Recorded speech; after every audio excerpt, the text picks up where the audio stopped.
The bullet that grazed Sarah Mitchell's shoulder in the Dodge City saloon wasn't meant for her, but the man who fired it was the father of the child growing in her belly, and she knew she had to run before he realized she was still breathing. Blood seeped through her torn calico dress as she stumbled into the Kansas night, the September air thick with dust and the smell of cattle from the nearby stockyards. It was 1878, and Dodge City was as lawless as ever, filled with gamblers, gunfighters, and men who thought women were property to be owned.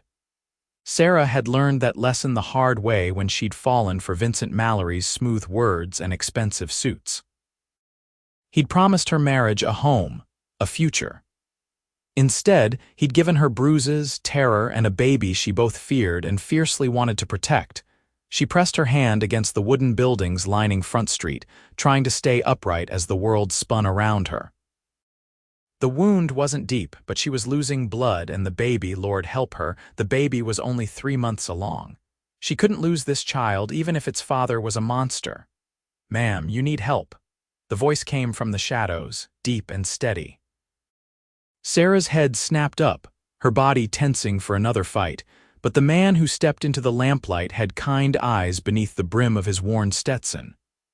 He was tall, broad-shouldered, with sun-weathered skin and dark hair that curled slightly at his collar. His clothes were dusty from the trail, his boots scuffed, and he wore a Colt revolver on his hip with the ease of someone who knew how to use it but didn't reach for it lightly. "Stay back," Sarah warned, though her voice shook. "I don't need anything from you or any other man." "You're bleeding," he said simply, not moving closer but not leaving either. "And unless I'm mistaken, that shot came from inside the Long Branch. Vincent Mallory's been drinking in there all evening, bragging about some woman who tried to leave him." Sarah's legs nearly gave out. "You know him?" "Know of him. I'm a cattle driver, just brought a herd up from Texas with the Rockingham Ranch. Word travels fast in this town, and Mallory's got a reputation for being mean when he drinks and meaner when he doesn't get his way." The cowboy took a careful step forward, his hands visible and empty. "My name's James Cordell. I've got a room at the Dodge House Hotel, respectable place. You can clean up there, get that shoulder seen to, and we can figure out what comes next." "Why would you help me?" Sarah asked, suspicious despite her desperation. "You don't know me." "No, ma'am, I don't." "But my sister, she got herself tangled up with a man like Mallory back in San Antonio. By the time I found out, it was too late. She didn't make it." James's jaw tightened, old grief flickering across his features. "So when I see a woman running scared with blood on her dress, I help. That's all there is to it." Sarah wanted to argue, wanted to prove she could handle this alone, but another wave of dizziness washed over her, and James was there in an instant, his strong arm supporting her weight. He smelled like leather and sage, and his touch, though firm, was gentle in a way that made her throat tighten with unexpected emotion. "Easy now," he murmured. "I've got you." He led her through the back streets, avoiding the main thoroughfares where cowboys and gamblers still roamed despite the late hour.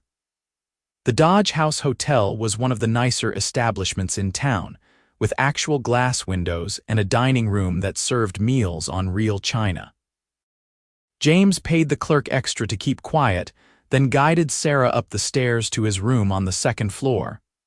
The space was simple but clean, with a narrow bed, a washstand, and a window overlooking the railroad tracks.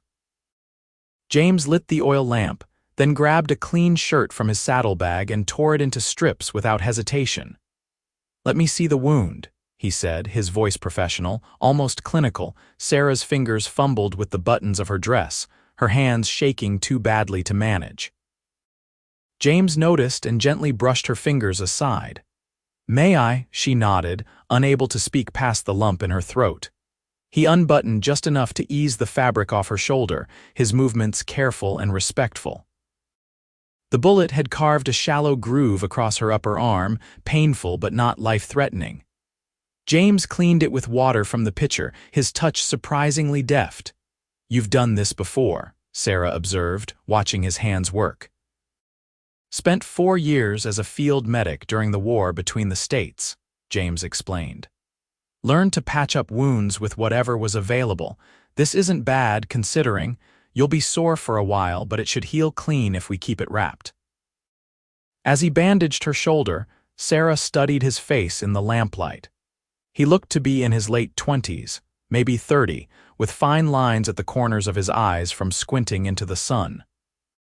There was something solid about him, something trustworthy that made her want to believe she might actually be safe, at least for tonight. "I'm Sarah," she said softly. "Sarah Mitchell. Pleased to meet you, Miss Mitchell, though I wish it were under better circumstances." James finished tying off the bandage and helped her ease her dress back up over her shoulders. "You should rest. I'll sleep in the chair." "You don't have to do that. This is your room. And you're injured and running from a dangerous man. I'm not about to make you uncomfortable by sharing a bed with a stranger." James pulled the wooden chair away from the wall and settled into it, tipping his hat down over his eyes. "Get some sleep, Sarah. We'll figure out a plan in the morning." Sarah wanted to argue, but exhaustion crashed over her like a wave. She eased herself onto the bed, every muscle aching, and closed her eyes. Within minutes, she was asleep, her dreams troubled by Vincent's cruel laughter and the sound of gunfire. She woke to sunlight streaming through the window and the smell of coffee. James was sitting at the small table, 2 cups and a plate of biscuits laid out before him. He'd clearly been up for a while, his hair damp from washing and his jaw freshly shaved. "Morning," he said with a slight smile. "Figured you'd be hungry. The dining room sent up breakfast." Sarah sat up slowly, testing her shoulder. It hurt, but not as badly as she'd feared. "You didn't have to do all this, I know, but I wanted to." James poured coffee into both cups, the simple domestic gesture somehow intimate despite their circumstances. "How are you feeling?" "Like I got shot and ran halfway across Dodge City," Sarah admitted, accepting the coffee gratefully.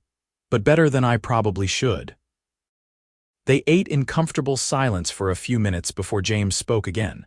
"We need to talk about Mallory.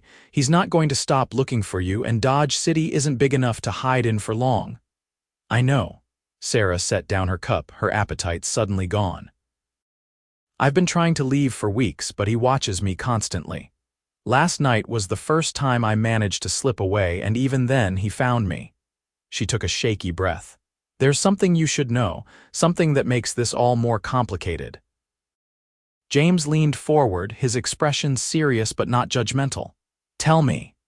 "I'm carrying another man's baby," Sarah confessed low, the words barely above a whisper. She couldn't meet his eyes, couldn't bear to see the disgust or disappointment she expected to find there. "Vincent's baby. I found out 2 weeks ago, and when I told him, he said he'd never marry a woman like me, that I was just his entertainment. Then he started talking about ways to make the problem disappear, and I knew I had to get away or he'd kill us both." The silence stretched between them, heavy and suffocating. Sarah braced herself for James to tell her to leave, to take back his kindness now that he knew the truth. Instead, he reached across the table and covered her hand with his calloused palm warm and steady. "That makes 3 of us now," James said quietly. Sarah's head jerked up, confusion flooding through her. "What? 3 of us trying to get away from Dodge City and start fresh somewhere safe?" James's thumb brushed gently across her knuckles. "You, me, and the baby, if you're willing, that is." "You can't be serious. You don't even know me, and I'm pregnant with another man's child. Why would you want anything to do with me?" James was quiet for a moment, choosing his words carefully. "After my sister died, I made myself a promise. If I ever had the chance to help someone in a similar situation, I would. No questions, no judgment. You need to get away from Mallory and you need protection while you do it. I can provide that." He paused, his brown eyes searching hers. "Besides, there's something about you, Sarah. Even scared and hurt, you've got strength. You didn't give up. That takes courage." Tears burned behind Sarah's eyes. "I don't have any money. I can't pay you for this." "I'm not asking you to. I've got savings from 3 months on the trail, and I was planning to head west anyway, maybe try my hand at ranching in Colorado or Montana. No reason you can't come along, and no reason we can't watch each other's backs while we're at it." "James, You don't understand what you're offering. Vincent Mallory doesn't let go of things he considers his. He'll come after us. He'll bring his men, and they're not afraid to kill. Neither am I when it comes to protecting people I care about. James squeezed her hand gently. I'm not saying it'll be easy. But I am saying you don't have to do this alone anymore. Sarah stared at this man who'd appeared out of nowhere like an answer to a prayer she hadn't dared to voice. Every instinct screamed at her not to trust him, not to believe that anyone could be this decent without wanting something in return. But those same instincts had led her to Vincent, and look where that had gotten her. Maybe it was time to try something different. Maybe it was time to trust. Okay, she whispered. Okay, I'll come with you. James's smile transformed his entire face, warm and genuine. Good. We'll leave before noon, before Mallory can organize a proper search. I know a man who runs a freight wagon heading to Denver. He owes me a favor, and his cargo needs guards. That'll get us out of Kansas and into Colorado territory where Mallory's influence doesn't reach. They spent the next 2 hours preparing. James bought Sarah a split riding skirt and a sturdy blouse from the dry goods store, clothes more practical for travel than her torn dress. He also purchased supplies, ammunition, and a small Derringer pistol that he insisted she keep in her pocket. Just in case, he said, showing her how to load and fire it. I don't plan on letting anything happen to you, but it's good to have options. Sarah held the small gun, feeling its weight. She'd never fired a weapon before, but the solid metal gave her a sense of security she desperately needed. Thank you, James, for everything. Don't thank me yet. We've got a long road ahead. They met the freight wagon at the edge of town, a massive vehicle loaded with mining equipment and supplies bound for the Colorado camps. The driver was a grizzled man named Pete Hollister, who greeted James with a gap-toothed grin and didn't ask questions about Sarah's presence beyond a polite tip of his hat. Heard you needed passage west, Pete said, spitting tobacco juice into the dust. Cost you $20 and your gun if we run into trouble. Deal. James helped Sarah into the back of the wagon, arranging crates to create a somewhat comfortable space where she could sit or lie down. The wagon bed wasn't luxurious, but it was better than staying in Dodge City. They rolled out just after noon, the wagon wheels creaking and groaning under the heavy load. Sarah watched Dodge City disappear behind them, the false-fronted buildings and dusty streets fading into the vast Kansas prairie. She expected to feel relief, but instead, a different kind of fear settled in her chest. She was leaving behind everything familiar, heading into unknown territory with a man she'd met less than 24 hours ago. She was pregnant, injured, and completely dependent on James's goodness.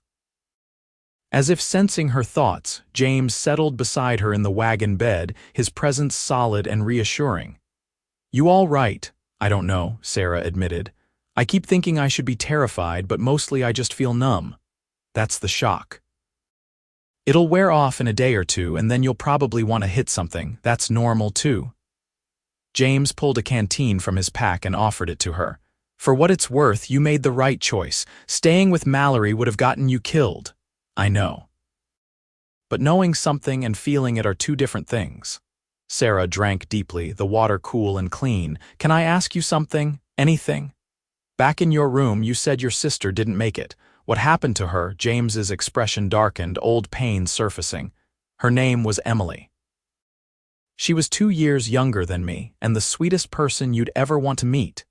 After the war, I was drifting, trying to figure out what to do with myself. I didn't stay in touch like I should have. By the time I got back to San Antonio, she'd been involved with this gambler for almost a year. He was charming when he was sober, but mean as a snake when he drank. She kept making excuses for him, said he loved her, that he'd change. He paused, his jaw working. One night he came home drunk and accused her of cheating on him, beat her so badly that she never woke up. I found her 3 days later when she didn't show up to meet me for lunch. The gambler had already fled town and I never did track him down. James's hands clenched into fists. So when I see a woman in trouble, I think about Emily. I think about how maybe if someone had helped her sooner, she'd still be alive. Sarah's heart ached for him, for the guilt he carried that wasn't his to bear. "It wasn't your fault. I know that in my head. My heart's slower to believe it." James looked at her, his eyes intense. "But helping you, Sarah, maybe that's my way of making peace with it. Maybe if I can keep you safe, keep your baby safe, it'll balance the scales a little. That's a lot of weight to put on one person. Maybe, but you strike me as someone who can handle it." They traveled for 3 days across the Kansas plains, the landscape gradually changing from flat grassland to rolling hills. Pete kept the wagon moving at a steady pace, stopping only to rest the horses and grab a few hours of sleep. James rode beside the wagon during the day, his eyes constantly scanning the horizon for trouble. At night, he made camp a short distance from Pete, giving Sarah privacy while still staying close enough to respond if she needed him. On the 4th day, they crossed into Colorado territory. The air was thinner here, crisper, and the Rocky Mountains rose like jagged teeth against the western sky. Sarah felt like she could breathe properly for the first time since leaving Dodge City, the distance between her and Vincent Mallory giving her a fragile sense of security. That evening, they made camp near a small creek lined with cottonwood trees. Pete announced he'd be stopping in a town called Kit Carson to unload part of his cargo and pick up new supplies. James and Sarah could either continue with him to Denver or strike out on their own from there. "What do you think?" James asked Sarah as they sat by the fire after Pete had turned in for the night. "Kit Carson's small but growing. Might be a good place to settle for a while, let you rest and recover before we push on further." Sarah studied the flames, considering. "How far are we from Dodge City?" "About 200 miles, give or take, and we crossed into a different territory. Mallory would have a hard time tracking us this far, and even if he did, he wouldn't have the legal authority to cause much trouble without involving the territorial marshal." "Then maybe Kit Carson is a good place to stop," Sarah said slowly. "At least for a little while. I need to start thinking about the future, about what comes next. I can't run forever." "No, but you can run until you're strong enough to stand and fight." James poked at the fire with a stick, sending sparks spiraling into the night sky. "For what it's worth, I think you're already stronger than you give yourself credit for." Sarah glanced at him, this cowboy who disrupted his entire life to help a stranger. In the firelight, his features were softer, less guarded. "Why are you really doing this, James? And don't tell me it's just about your sister. There's something else." He was quiet for a long moment, and Sarah thought he might not answer. Then he sighed, a sound full of old loneliness. "I've been drifting since the war ended, taking jobs that paid but didn't mean anything. Driving cattle, working ranches, guarding freight. I was good at it, but I was empty. When I saw you in Dodge City, something shifted. Here was a chance to do something that mattered, to protect someone who needed it. Maybe I'm being selfish, but helping you gives my life purpose again." "That's not selfish, that's honest." Sarah reached out, her fingers finding his in the darkness between them. "I'm glad you were there that night." "I don't know what would have happened if you hadn't been." James's hand closed around hers, warm and strong. "I'm glad too." They sat like that for a while, hands linked, watching the fire burn down to embers. Sarah felt something unfurling in her chest, something fragile and new that she was afraid to examine too closely. She'd sworn she'd never trust another man, never let herself be vulnerable again, but James was different. He asked for nothing, offered everything, and treated her like a person worthy of respect and care. It was intoxicating and terrifying in equal measure. Kit Carson turned out to be a bustling frontier town situated along the railroad line. The main street was lined with businesses catering to travelers and railroad workers, hotels, saloons, a general store, a blacksmith, and a small church with a white-painted steeple. Pete's wagon rolled to a stop in front of the freight office, and James helped Sarah down, his hands steady on her waist. "I'm going to find us a place to stay," he said. "Somewhere quieter than the main hotels, if possible. You okay to wait here with Pete?" "I'll be fine," Sarah assured him, though her legs were shaky from days in the wagon. James hesitated, clearly reluctant to leave her, but finally nodded and headed down the street. Pete grinned at her, revealing more gaps than teeth. "That young man's got it bad for you, Miss Mitchell." Sarah felt heat rise in her cheeks. "We're just traveling companions." "Uh-huh, and I'm the King of England." Pete chuckled, clearly enjoying her discomfort. "Seen a lot of men in my years, and I know the look of one who's found something worth holding on to." "James Cordell's a good man, one of the best. You could do a lot worse." "I'm pregnant with another man's child," Sarah said bluntly. "That's not exactly the foundation for a new relationship." "Maybe not, but it ain't necessarily a deal-breaker either, not for the right man." Pete spat tobacco juice into the street. "My wife was a widow with 3 young'uns when I married her. Raised those boys like they were my own, and we had 4 more besides. Love ain't always about where you start. Sometimes it's about where you're willing to go together." Before Sarah could respond, James returned, his expression pleased. "Found a boarding house 3 streets over run by a widow named Mrs. Henderson. She's got 2 rooms available, respectable place with good meals included. I took them both." "Both?" Sarah raised an eyebrow. "Separate rooms," James clarified quickly. "I know we've been sleeping rough on the trail, but now that we're in town, I figure you'd appreciate privacy and a real bed." It was such a thoughtful gesture, so considerate of her comfort and reputation that Sarah felt tears prick her eyes. She blinked them back quickly, not wanting to seem weak.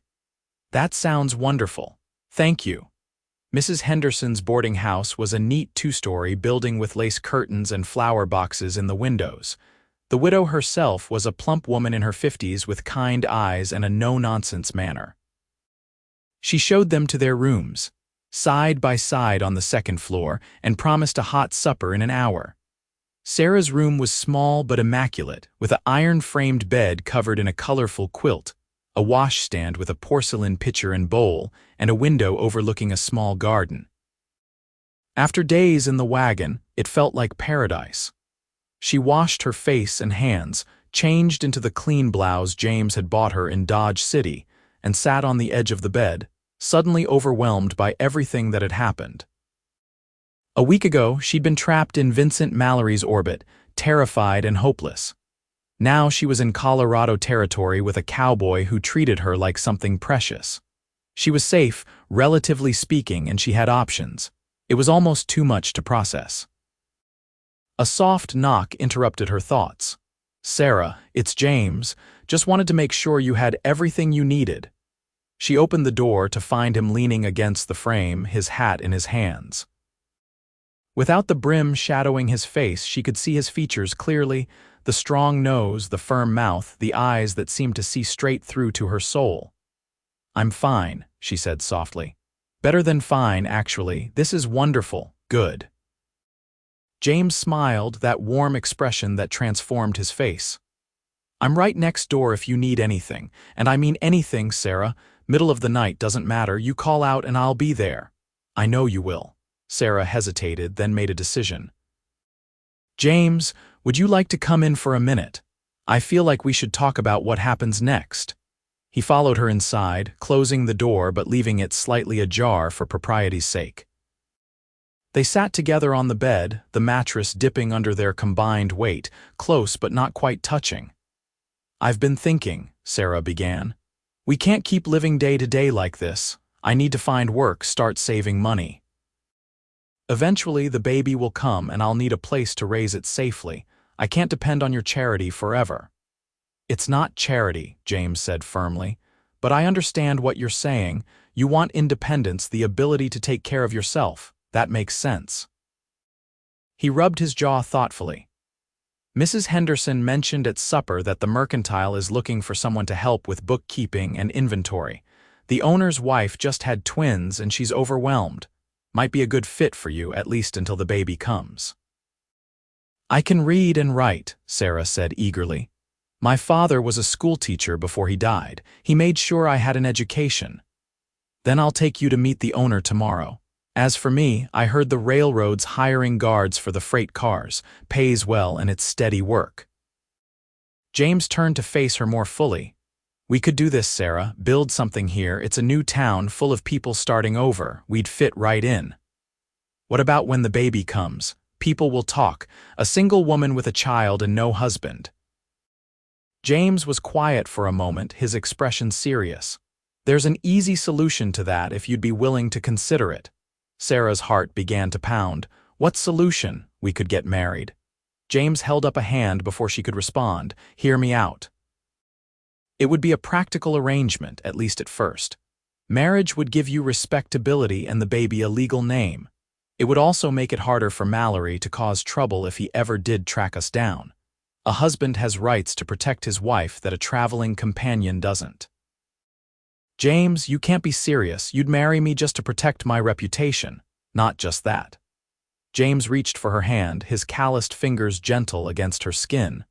I like you, Sarah, more than I probably should considering we've only known each other a week. You're brave and strong and kind.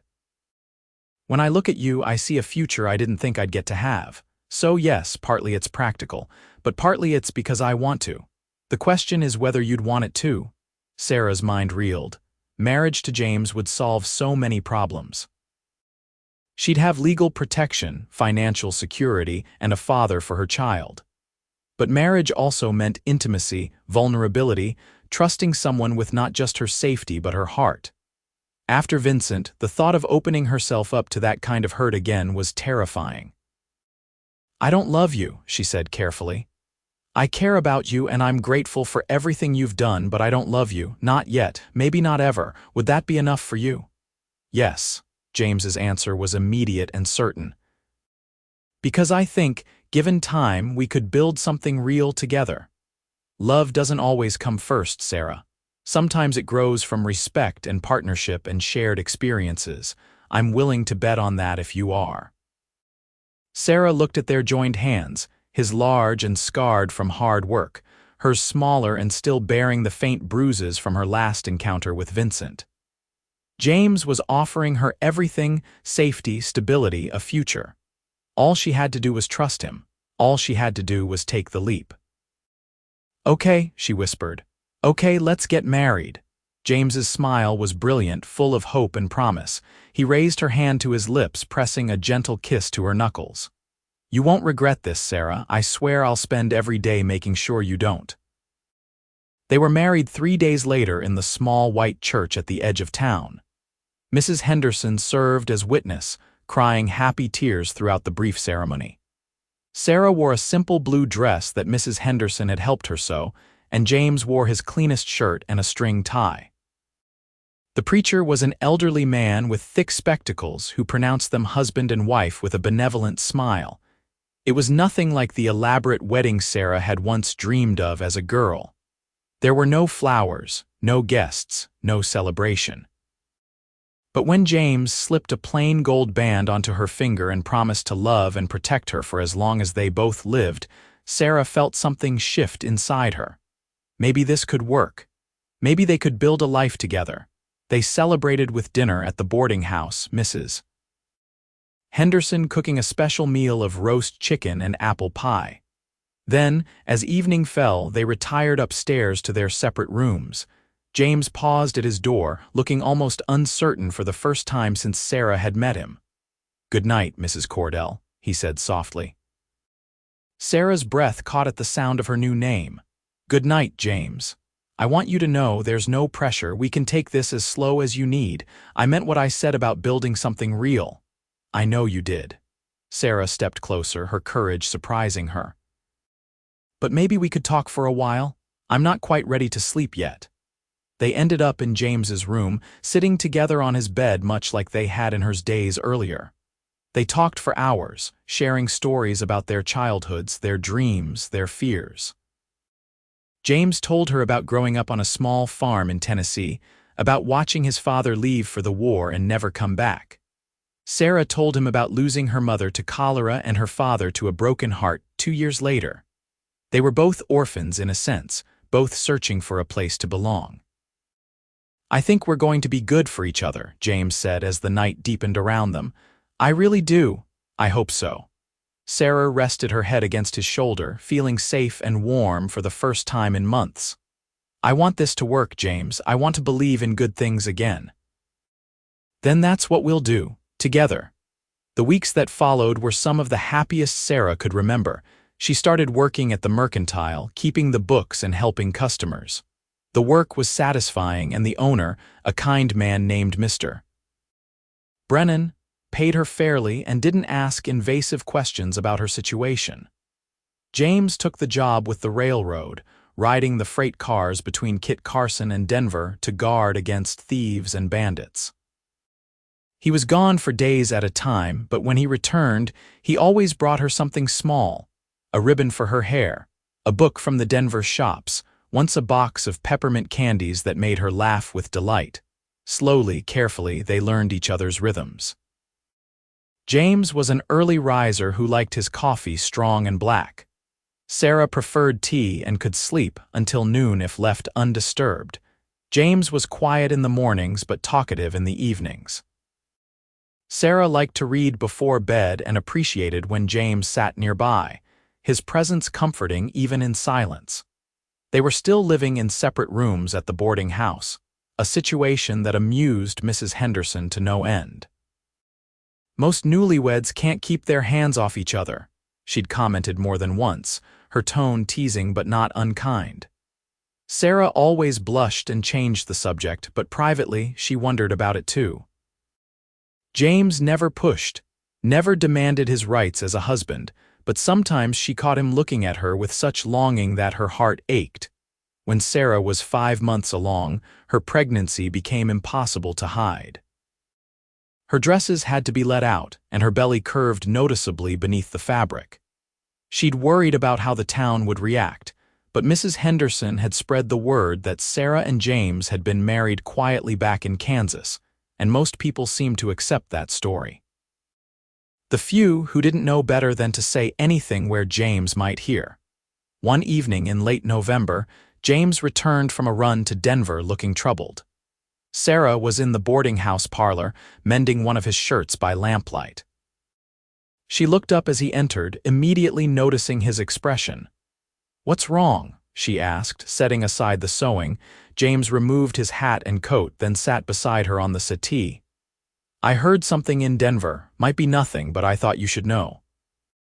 There's a man asking questions, showing a photograph of a woman matching your description. Says he's looking for his fiancée who ran off." Sarah's blood ran cold. "Vincent. Maybe. The description fits. He's telling people you're confused, that you need help, that he just wants to bring you home safely." James's jaw tightened. He's being smart about it, playing the concerned lover instead of the angry bully, makes it harder for people to see him for what he really is. "He's coming for me." Sarah's hands shook and she pressed them against her swollen belly protectively. "Oh God, James, he's going to find us." "No, he's not." James took her hands in his grip firm and reassuring. "First, we're married now legally. You're my wife, not his fiancée, and I have every right to tell him to go to hell. Second, I've already spoken to the territorial marshal in Kit Carson, gave him a heads up about the situation. If Mallory shows up here causing trouble, he'll be arrested for harassment. And third, Sarah, I'm not going to let him hurt you. Not now, not ever. You can't fight him alone. He'll bring men and they'll be armed. Then I'll make sure I'm not alone." James's expression was grim but determined. "I've got friends here now. Men from the railroad, men from town who know us and like us. If Mallory wants a fight, he'll get one, but it won't be the easy victory he's expecting." Sarah wanted to believe him, wanted to trust that everything would be fine. But she'd seen what Vincent was capable of, the cold calculation in his eyes when he decided someone had crossed him. What if he doesn't come himself? What if he sends someone else? Then we deal with it together. James pulled her close, one arm around her shoulders and his free hand resting gently on her belly. "You're not alone anymore, Sarah. Whatever comes, we face it as a team." The baby chose that moment to kick, a strong flutter against James's palm.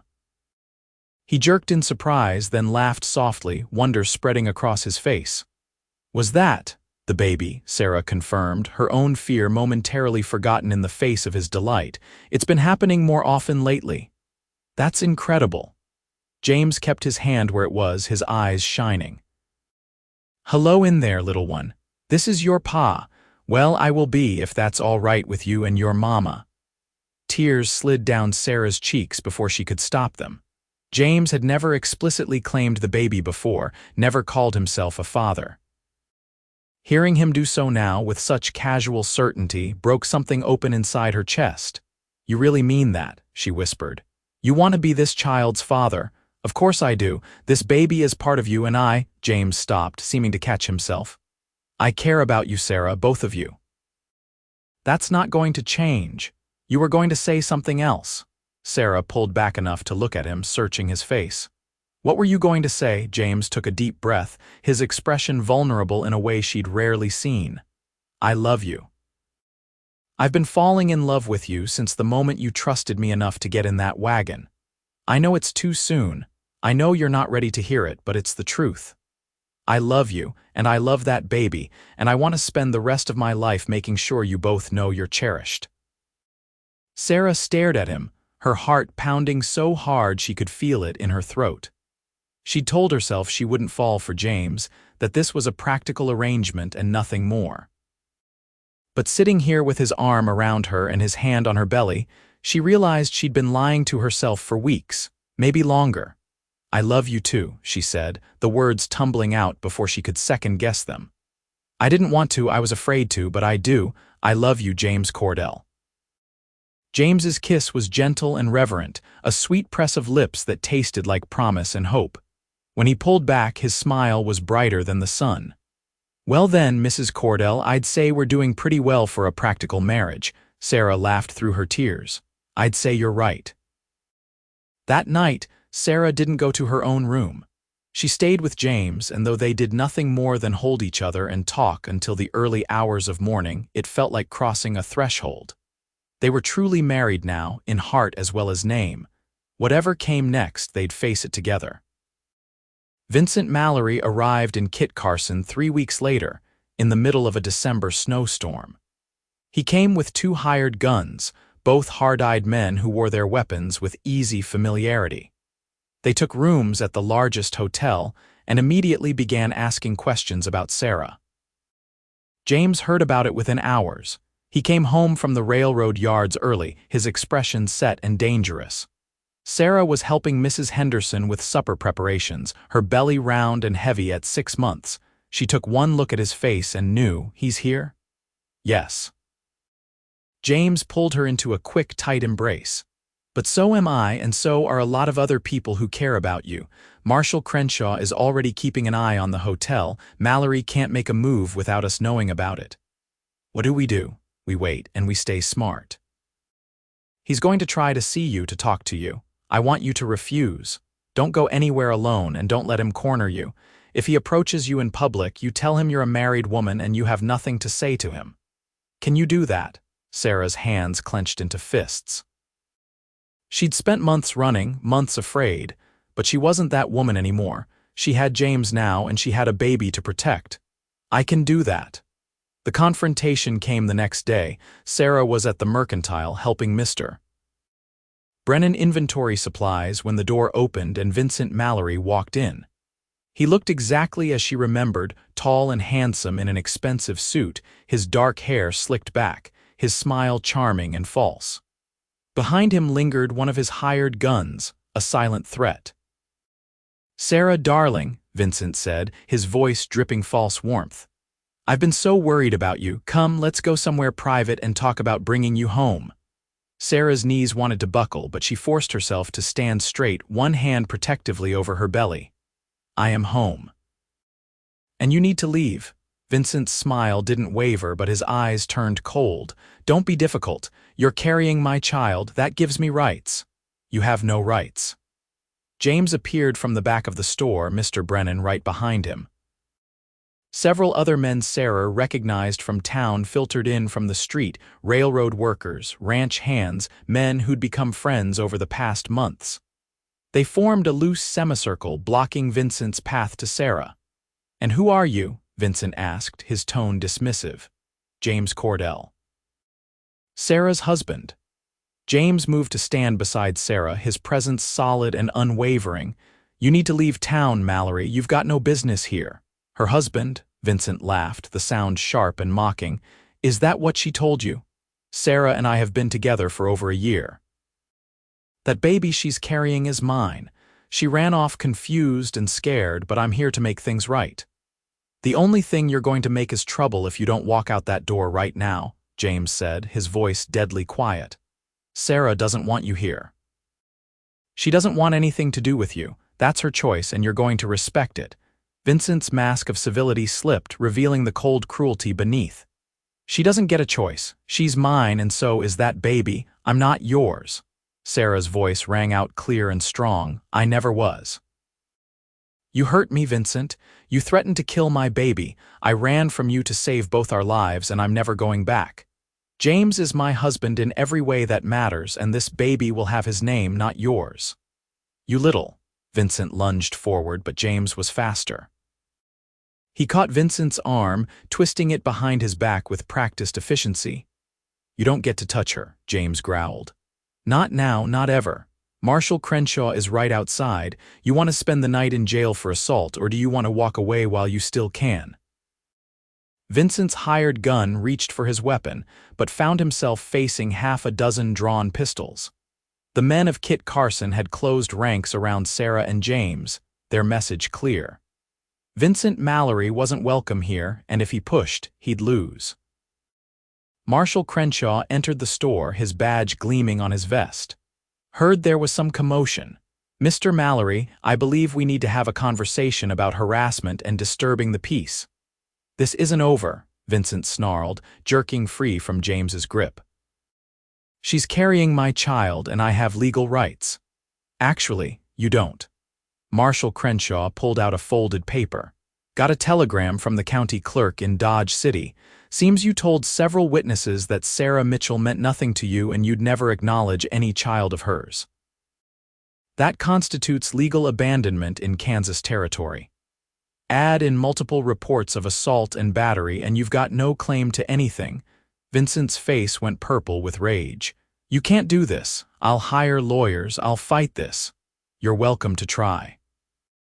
But in the meantime, you're going to leave Kit Carson by sundown, or I'm arresting you for trespassing and making threats. Your choice." The marshal's hand rested on his own pistol, his expression implacable. For a long moment, Vincent looked like he might fight anyway. Then his gaze swept the assembled men, noted the weapons still trained on him and his hired gun, and his shoulders sagged in defeat. "This isn't over," he repeated, but the fight had gone out of his voice. "Yes, it is." Sarah stepped forward, feeling braver with James beside her and the whole town at her back. "You don't control me anymore, Vincent. You never will again. Whatever we had, whatever I thought we had, it's dead. I'm Sarah Cordell now, and I'm going to raise my baby with a man who actually knows how to love. Go back to Dodge City, go anywhere you want, but leave us alone." Vincent stared at her for a long moment, perhaps seeing for the first time that the frightened woman he'd terrorized was gone, replaced by someone stronger and surer. Then he turned on his heel and stalked out of the mercantile, his hired gun following quickly. Marshal Crenshaw tipped his hat to Sarah. "I'll make sure they're on the train heading east. You won't have any more trouble from that man. Thank you, Marshal. Thank you all." Sarah looked around at the men who'd come to defend her, tears streaming down her face. "I don't know how to repay this kindness." "Don't need repayment," Mr. Brennan said gruffly. "You're one of us now. That's what communities do. They look after their own." The other men murmured agreement, and slowly the crowd dispersed. James wrapped Sarah in his arms, holding her close while she shook with relief and residual fear. "It's over," he murmured into her hair. "He's gone, Sarah. You're safe now."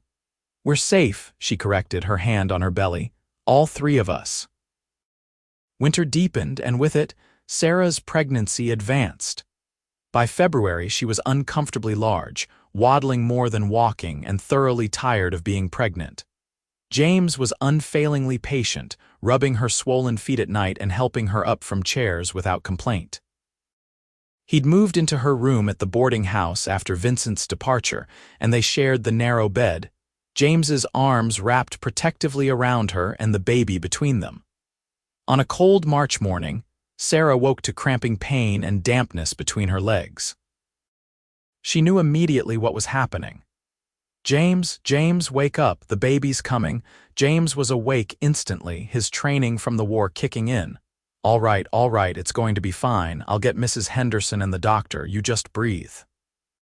The labor lasted 14 hours, long and painful and exhausting. Mrs. Henderson stayed at Sarah's side the entire time, coaching her through contractions and offering encouragement. James paced the hallway outside, unable to settle, until Mrs. Henderson finally took pity on him and let him in. "Your wife wants you," she said simply. James entered the room to find Sarah propped up in bed, her hair plastered to her forehead with sweat, her face pale with pain. But when she saw him, she reached out and he was at her side in an instant. "I'm here," he said, taking her hand. "I'm right here, Sarah. You're doing so well." "It hurts," she gasped as another contraction seized her. "I know, sweetheart, I know, but soon we'll have a baby and it'll all be worth it." James pressed a kiss to her knuckles, his eyes never leaving her face. He stayed with her through the final agonizing pushes, supporting her back and whispering encouragement. And when the doctor finally held up a squalling, red-faced infant, announcing, "It's a boy," James was the first to laugh with joy. Sarah cradled her son against her chest, overwhelmed with love and relief. The baby had a thick shock of dark hair and tiny, perfect fingers that gripped her thumb with surprising strength. "He's beautiful," James breathed, his voice thick with emotion. "Sarah, he's perfect." "Do you want to hold him?" Sarah asked, and when James nodded, she carefully transferred the baby into his arms. James held the infant with surprising confidence, supporting the tiny head and speaking softly. "Hello, little man. Welcome to the world. I'm your pa, and I'm going to love you every day of your life. That's a promise." The baby quieted at the sound of his voice, dark eyes blinking up at James with unfocused wonder. Sarah watched them together, her heart so full she thought it might burst. "What should we name him?" she asked. James considered, his gaze soft as he looked down at the baby. "How about David, after your father? David James Cordell." "David James Cordell," Sarah repeated, testing the name. "That's perfect." They spent the next few weeks in a haze of sleepless nights and constant feedings. David was a healthy baby with strong lungs and a hearty appetite. James proved to be a natural father, changing nappies and walking the floor at 2 in the morning without complaint. He sang old songs to David, mostly off-key, and told him stories about the ranch they'd have someday. As spring arrived and the snow melted, Sarah gradually recovered her strength. She and James settled into their new life as parents, finding joy in David's first smile, his first laugh, the way his eyes tracked movement now. One evening in late April, after David had finally fallen asleep, Sarah and James sat together on the porch of the boarding house, watching the stars emerge in the darkening sky. James's arm was around her shoulders, and Sarah leaned into his warmth, content. "I've been thinking," James said quietly. "My contract with the railroad ends next month. I was thinking maybe it's time we looked for that ranch I keep talking about, somewhere we can raise David, maybe have more children if you want them, build something permanent." "I'd like that," Sarah said, turning to look at him. "I want David to grow up somewhere stable, somewhere with space to run and play, and yes, I think I'd like more children eventually, a whole house full of Cordells." James grinned, that boyish expression she loved. "A whole house full, huh? That's ambitious." "We've accomplished more ambitious things. We survived Vincent Mallory, didn't we?" "That we did." James's expression grew serious. "Sarah, I want you to know something. Loving you, raising David with you, it's the best thing that's ever happened to me. You gave me a purpose and a family when I thought I'd always be alone. I'm grateful every day that I was in Dodge City that night, that I got the chance to help you." "I'm grateful too," Sarah whispered. "You saved my life, James. You saved both our lives, and then you gave us something to live for." She cupped his face in her hands, feeling the roughness of his evening beard against her palms. "I love you more than I can say. You're the best man I've ever known and the best father David could ever have." James kissed her, slow and deep, full of promise and passion and years of love yet to come. When they finally pulled apart, both were breathless and smiling.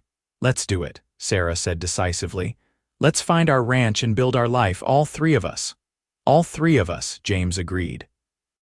They found their ranch in early summer, a modest spread in the foothills west of Denver. It had a sturdy house, a barn that needed repairs, and 200 acres of grazing land with a creek running through it. The previous owner had moved back east, and he was willing to sell at a price James could manage with his savings and a small loan from the bank. They moved in June, loading their belongings into a wagon and making the 3-day journey to their new home. David, now 3 months old, slept peacefully in a basket padded with quilts.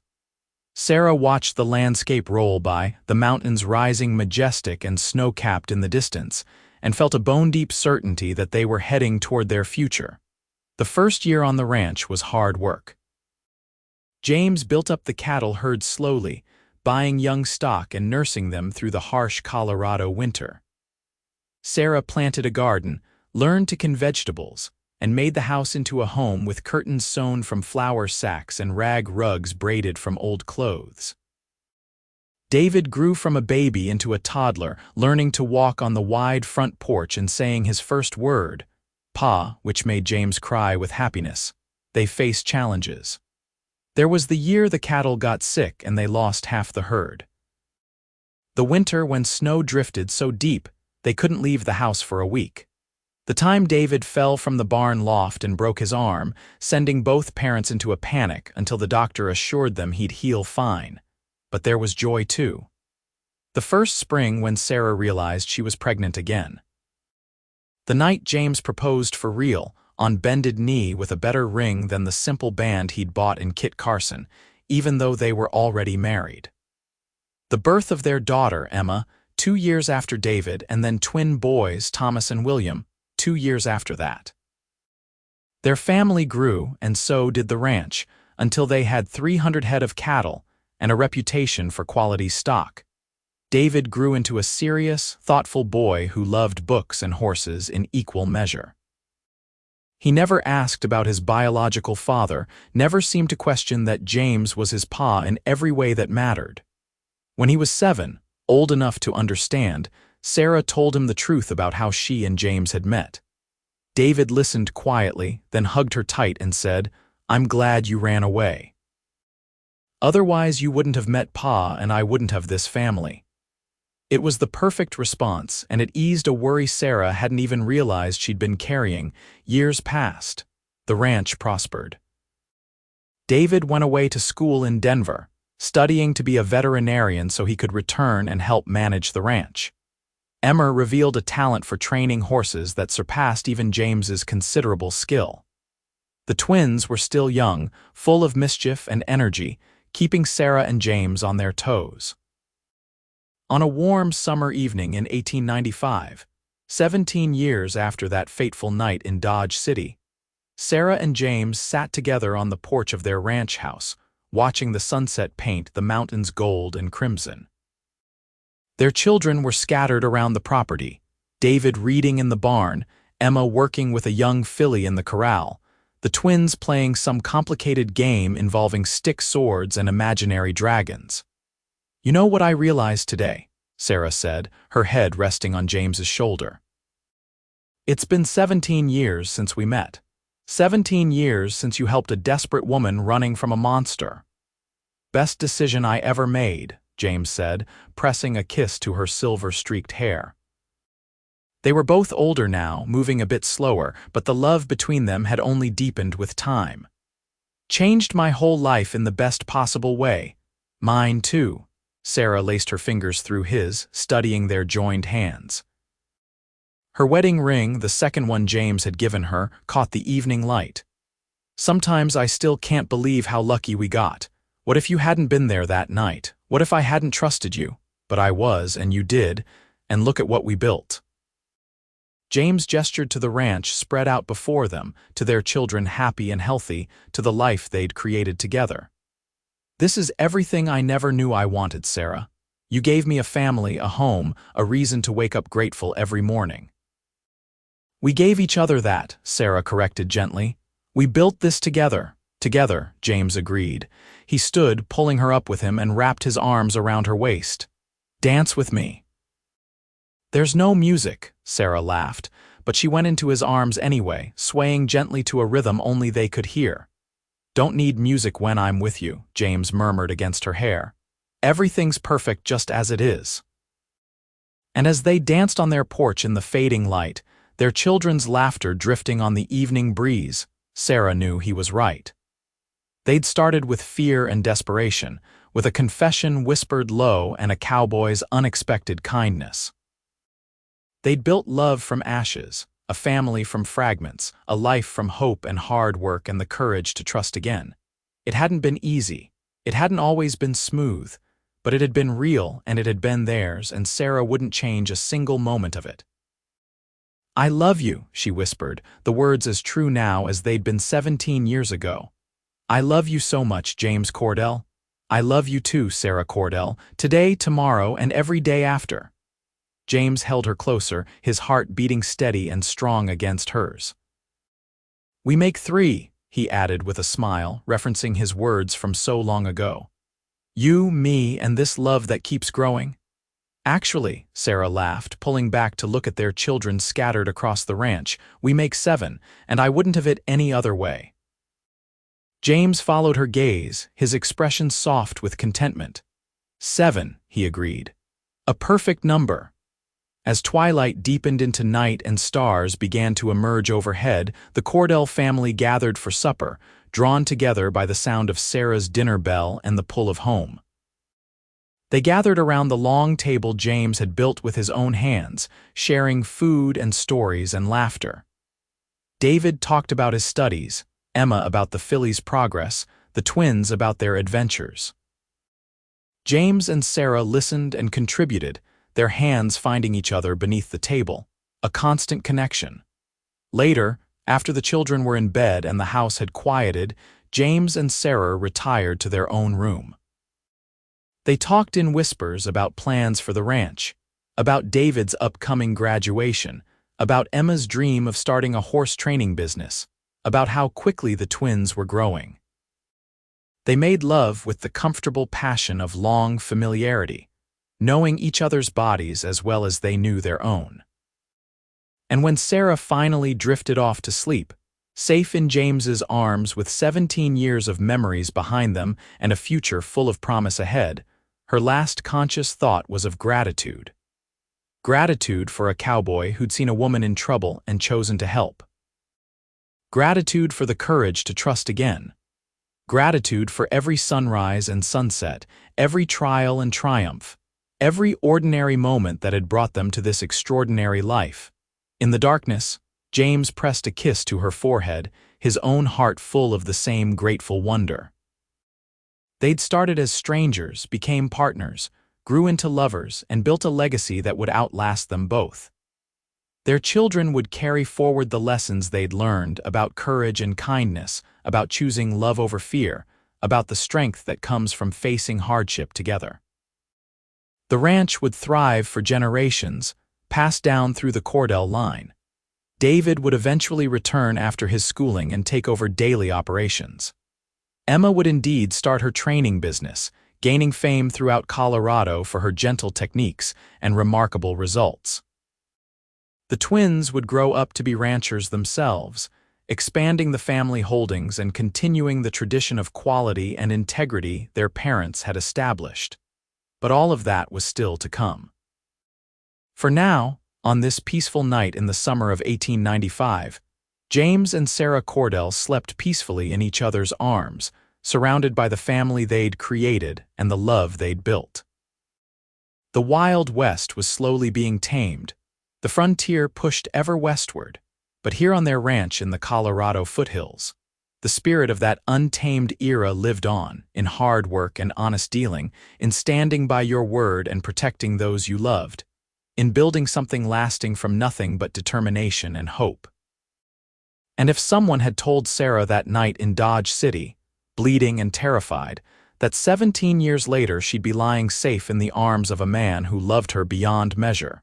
Surrounded by children and prosperity and peace, she never would have believed it. But life has a way of surprising us, of offering second chances when we least expect them, of proving that even in the darkest moments, hope can survive. James had been her hope, her second chance, her proof that good men existed in a hard world. And she'd been his purpose, his family, his reason for everything. Together, they'd taken a desperate confession and an unexpected response and built a love story that would be remembered by their children and grandchildren for generations to come. In the end, that was enough. More than enough. It was everything.